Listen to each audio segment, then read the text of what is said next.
First வந்து அந்த vessel எடுத்ததுக்கு அப்புறமேட்டு பாத்திரத்தை நல்லா கழுவிக்கலாம் சுடு தண்ணி ஊற்றி. ஏன்னா பழைய சோப்பு வாசம் அப்புறம் மசாலா வாசமெல்லாம் அந்த வடை சட்டியில் இருக்கும், இருக்கிற டேஸ்ட்டை வந்து கெடுத்துரும். நாங்கள் எப்பயுமே இப்படி தான் பண்ணுவோம். ஃபஸ்ட்டு எடுத்தோடனே சுடு தண்ணி ஊற்றி கழுவுனோம்னா நம்ம கழுவாமல் இருந்தால் கூட அதில் சோப்பு ஏதாச்சும் ஒட்டி இருந்தால் கூட அது போயிடும். எடுத்த பாத்திரத்தை கழுவிட்டு அதில் குப்பை ஒட்டி இருக்கும். சுவைகள் வந்து மாறாது, சுவையும் நல்லா கிடைக்கும், குழம்பும் கெட்டு போகாது. நம்ம வச்ச குழம்பு காலையில் வச்சா மத்தியானமும் கெட்டு போயிடும். அது இப்படி பண்ணணும்னா சுவை அப்படியே நிரந்தரமாக இருக்கும், கெட்டு போகாது குழம்பு. இப்போ இந்த கல்லில் தோசை ஊற்றிக்கிறோம். இப்போ எண்ணெயை ஊற்றி கொஞ்சமாக எண்ணெய் ஊற்றிக்கலாம், ஒரு 4 ஸ்பூனு. நாங்கள் ஸ்பூன் கணக்கெல்லாம் இல்லை, அளவுக்கு கண் கணக்கு கை கணக்கு தான் அளவுக்கு கடுகு போட்டுக்கிறோம். நான் சொன்னேன் இல்லையா, நாங்கள் எப்பயுமே வந்து அருவாமனை யூஸ் பண்ண மாட்டோம், கத்தியிலே வெட்டிக்குவோம் அப்படின்னு சொன்னேன் இல்லையா. இப்போ பாருங்கள், கத்தியிலேயே எவ்வளோ ஸ்பீடாக வெட்டுற. கடுகு பொரியறதுக்குள்ளே வெங்காயத்தை வெட்டிடலாம்.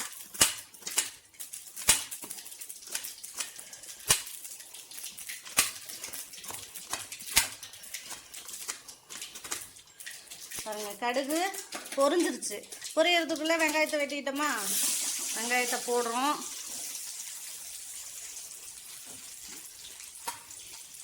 போட்டு துண்டு துண்டாக நறுக்கி வச்ச இஞ்சியும் போட்டுக்கிறோம். பக்கத்தாலே தோசை வெந்துட்டுருக்கு, அதை கொஞ்சம் எண்ணெயை ஊற்றி திருப்பி போட்டுக்கலாம். வெங்காயம் வணங்குறதுக்குள்ளார வேறுங்க கத்திரிக்கோல் எதுக்கு யூஸ் பண்ணுறோம்? ஈஸியாக ஸ்பீடாக வேலை முடிஞ்சிருங்க. இந்த மாதிரி பண்ணணும்னா அருவாமனையில் உட்காந்து ஆஞ்சு நியாயம் பேசி வெட்டுறதுக்குள்ளே நம்ம இங்கே ஒரு நிமிஷத்தில் வந்து கத்திரிக்கோல் இருந்ததுன்னா டக்கு டக்குன்னு நீளமாக நம்மளுக்கு என்னென்ன ஷேப்பு வேணுமோ அதில் எல்லாமே வெட்டிக்கலாம். பாருங்க, நான் ஸ்பீடாக வேலையை முடிக்கிறதுக்கு காரணமே இந்த மாதிரி ஆயுதங்கள் தான். மஞ்சத்தூள் சின்ன கரண்டி தான். அடுத்தது கொத்தமல்லி தூள்.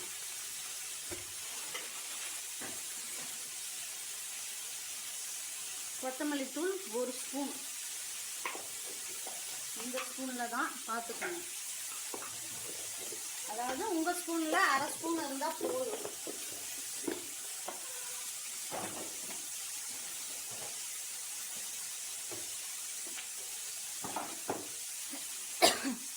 உப்பு நம்ம இப்போ 4 பேத்துக்கு தான் வைக்க போகிறோம், உப்பு கம்மியாகவே போட்டுக்கலாம்.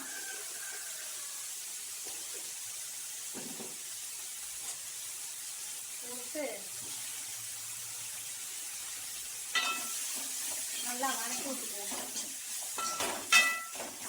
தக்காளி வந்து வணக்கிறதுல தாங்க கடலமாவு சாம்பாரோட டேஸ்ட் இருக்குது. அதனால் இப்போ பார்த்தீங்கன்னா தக்காளி தோல் தனியாக வந்திருக்குது, சதை தனியாக வந்திருக்குது.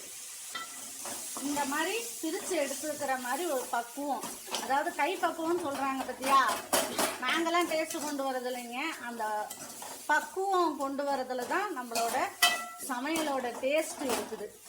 வெங்காயம் பார்த்திங்கன்னா நம்ம அறுத்தது பார்த்திங்களா எவ்வளோ பெருசாக இருக்குது, பொடியாகவும் இருக்கக்கூடாது. அந்த டேஸ்ட் வரும்போது சாம்பார் தொட்டுக்கும் போது அந்த வெங்காயத்தோட டேஸ்ட் வந்து இப்படி அறுத்து போட்டால் நிற்கும். ஒவ்வொன்றுக்கும் ஒவ்வொரு சமையலுக்கும் வெங்காயம் வந்து ஒவ்வொரு மாதிரி அறுக்கணும். அப்போ தான் அந்தந்த டேஸ்ட் வந்து நம்ம வாய்க்குள்ளே நிற்கும் போது டேஸ்ட்டாக இருக்குன்னு மக்கள் வந்து சொல்லுவாங்க. 25 கிராம் இல்லை ஒரு உங்களுக்கு ஏற்ற மாதிரி கடலமாவு சாம்பாரை வச்சுக்கோங்க.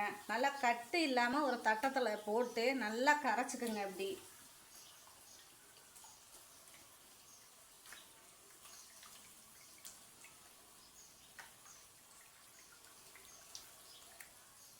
கட்டி இல்லாமல் கரைக்கணும், அப்போ தான் வந்து கடலமாவு சாம்பார் நல்லா டேஸ்ட்டாக வரும். இப்போ உங்களுக்கு உருளைக்கிழங்கு ஆட் பண்ணணும், இல்லை வேறு ஏதாச்சும் இந்த மாதிரியே வச்சுக்கலாம் அப்படின்னு ஒரு ஐடியா இருந்ததுன்னா உருளைக்கிழங்கு ஃபஸ்ட்டே வேக வச்சு இதில் ஆட் பண்ணிங்கன்னா பூரிக்கு சப்பாத்திக்கெல்லாம் ஆயிக்கும். இதே வந்து நீங்கள் வெறும்னா கடலமாவு ஊற்றுனீங்கன்னா தோசைக்கு ஆயிக்கும். பூரிக்கும் சப்பாத்திக்கும் வேணும்னா உருளைக்கிழங்கு ஃபஸ்ட்டே வேக வச்சு உப்பு போட்டு இதில் நல்லா பொடி பொடியாக நல்லா நுணுக்கி விட்டு போட்டிங்கன்னா உருளைக்கிழங்கு குருமா ரெடி. இப்படி தாங்க ஹோட்டலில் வைக்கிறாங்க. நாம் வந்து மெனக்கெட தேவையில்லை. ரொம்ப ஈஸியான டிஷ்ஷு, ஃபாஸ்ட்டாக செய்யக்கூடிய டிஷ்ஷு இதுதான். நான் அடிக்கடி செய்யறதே இதுதான் செய்வேன். எங்கள் வீட்லேயும் ரொம்ப பிடிக்கும். இது விரும்பி சாப்பிடுவாங்க. அடிக்கடி இதே தான் கேட்பாங்க, செஞ்சு கொடுமா அப்படின்னு சொல்லி பாப்பாளுங்க. அப்படியே நிற்கும். ஒவ்வொரு டிஷ்ஷும் அம்மா பக்குவம் பாட்டி பக்குவம்னு சொல்கிறாங்க இல்லையா, இந்த மாதிரி எப்பப்போ என்னென்ன சேர்க்கணும்னு சொல்லி ஒரு விதிமுறை இருக்குது சமையலில். அப்போ தான் வந்து டேஸ்ட் வந்து கொண்டு வர முடியும்.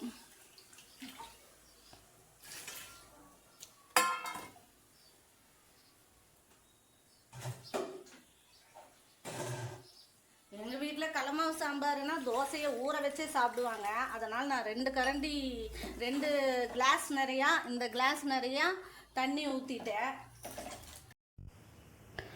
சாம்பார் இப்போ நல்லா கொதிக்குது பாருங்கள். நல்லா நுரை கட்டி அந்த கடலமாவோட நுரை வந்து தெரியுது. இப்போ கொதிநிலைங்கிறது என்னன்னு சொல்கிறேன். ஃபஸ்ட்டு கொதிநிலைங்கிறது வந்து நடுவால் வந்து இப்போ கொதி ஸ்டார்ட் ஆக போகுது. அதுதான் வந்து கொதிநிலை அப்படின்னு சொல்கிறாங்க. நடுவால் பார்த்திங்களா கொதிக்குது, பார்த்திங்களா?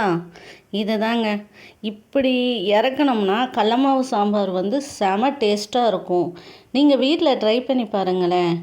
அவ்வளோ சூப்பரான சைட் டிஷ்ஷு தோசைக்கு. நீங்கள் இதை ட்ரை பண்ணி பார்த்துட்டு எனக்கு சொல்லுங்கள். சப்ஸ்கிரைப் பண்ணுங்கள், லைக் பண்ணுங்கள். Hello, thank